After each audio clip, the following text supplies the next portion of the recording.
ಸುಮಾರು 4:15 ಗಂಟೆಗೆ ನನಗೆ ಸುದ್ದಿ ಬಂತು. ಈ ರೀತಿ ಪರಪ್ಪನ ಅಗ್ರಹಾರದಲ್ಲಿ ಜೈಲಿನಲ್ಲಿ ದರ್ಶನ್ ಅವರು ಮತ್ತು ಅವರ ಜೊತೆಯಲ್ಲಿ ಇನ್ನೂ 3 ಜನ ಟೀ ಕುಡ್ಕೊಂಡು ಭಾಳ ಆರಾಮವಾಗಿ ಇದ್ದಾರೆ ಅನ್ನುವಂಥ ಒಂದು ಫೋಟೋ ಕೂಡ ವೈರಲ್ ಆಗ್ತಾ ಇತ್ತು.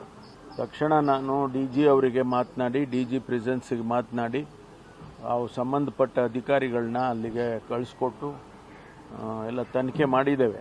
ತನಿಖೆ ಮಾಡಿ ಸುಮಾರು ರಾತ್ರಿ 1 ಗಂಟೆವರೆಗೂ ಎನ್ಕ್ವೈರೀಸ್ ಎಲ್ಲ ಮಾಡಿದ್ದಾರೆ. ಈಗ ಸುಮಾರು 7 ಜನ, ಅವ್ರ ಹೆಸರುಗಳನ್ನು ಹೇಳಿಬಿಡ್ತೇನೆ ನಿಮಗೆ, 7 ಜನ ಅಧಿಕಾರಿಗಳನ್ನು ಈಗ ಸಸ್ಪೆಂಡ್ ಮಾಡಿದ್ದೇವೆ. ಒಂದು Saravana jailers, Sharanabasava Amingad, Prabhu S ಕಂಡೇಲ್ವಾಲ್.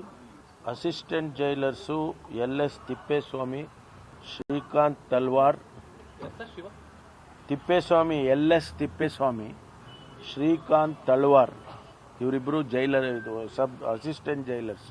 Head warders Venkappa Korti, Sampath Kumar Kadapatti. Warder Basappa Teli. ಇವರಿಷ್ಟು ಜನರನ್ನ ಸಸ್ಪೆಂಡ್ ಮಾಡಿದ್ದೇವೆ. ಯಾವ ರೀತಿ ಇದು ಈ ಇನ್ಸಿಡೆಂಟ್ ನಡೆದಿದೆ ಅನ್ನೋದ್ರ ಬಗ್ಗೆ ಈಗ ವರದಿಯನ್ನು ಕೇಳಿದ್ದೇನೆ. DG ಅವರು ಕೂಡ ಈಗಾಗಲೇ DG ಪ್ರಿಸನ್ಸ್ ಅವರು ಕೂಡ ಈಗ ಇನ್ಸ್ಪೆಕ್ಷನ್ ಹಾಕ್ಕೊಂಡಿದ್ದಾರೆ.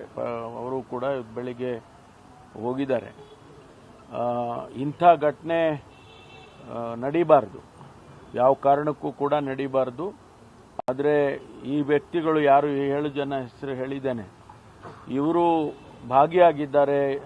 ಅವರಿಗೆ ಆ ರೀತಿ ಅವಕಾಶ ಮಾಡಿಕೊಟ್ಟಿದ್ದಾರೆ ಅಂತ ಹೇಳಿ ನಮಗೇನು ವರದಿ ಬಂದಿದೆ. ಅದರ ಪ್ರಕಾರ ಈಗ ಸಸ್ಪೆಂಡ್ ಮಾಡಿ ಮುಂದಿನ ಕ್ರಮ ತಗೊಳ್ತೀವಿ.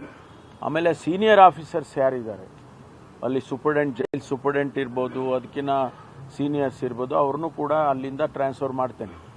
ಅಲ್ಲಿಂದ ಶಿಫ್ಟ್ ಮಾಡಿ ಬೇರೆಯವ್ರನ್ನ ಹಾಕೋದಕ್ಕೆ ಈಗಾಗಲೇ ನಾನು ವರದಿ ಬಂದ ತಕ್ಷಣ ಅವ್ರ ಮೇಲೂ ಕೂಡ ಕ್ರಮ ತಗೊಳ್ತೀವಿ. ಯಾಕೆಂದರೆ ಪದೇ ಈ ರೀತಿ ಆಗಬಾರ್ದು.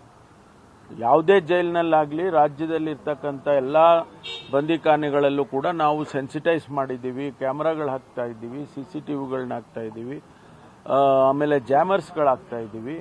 ಇಷ್ಟೆಲ್ಲ ಆದರೂ ಕೂಡ ಇನ್ನೂ ಇಂಥ ಘಟನೆಗಳು ನಡೆಯುತ್ತೆ ಅಂತ ಹೇಳಿದ್ರೆ ಅಧಿಕಾರಿಗಳು ಇನ್ನೂ ಹೆಚ್ಚಿನ ಕಠಿಣವಾಗಿ ಅವರು ಕೆಲಸ ಮಾಡಬೇಕಾಗ್ತದೆ. ಅದರಿಂದ ಅವ್ರ ಮೇಲೆ ಕ್ರಮ ತಗೊಂಡು ಮುಂದೆ ಇಂಥದ್ದು ನಡೆದ ಹಾಗೆ ನೋಡ್ಕೊಳ್ತೇವೆ.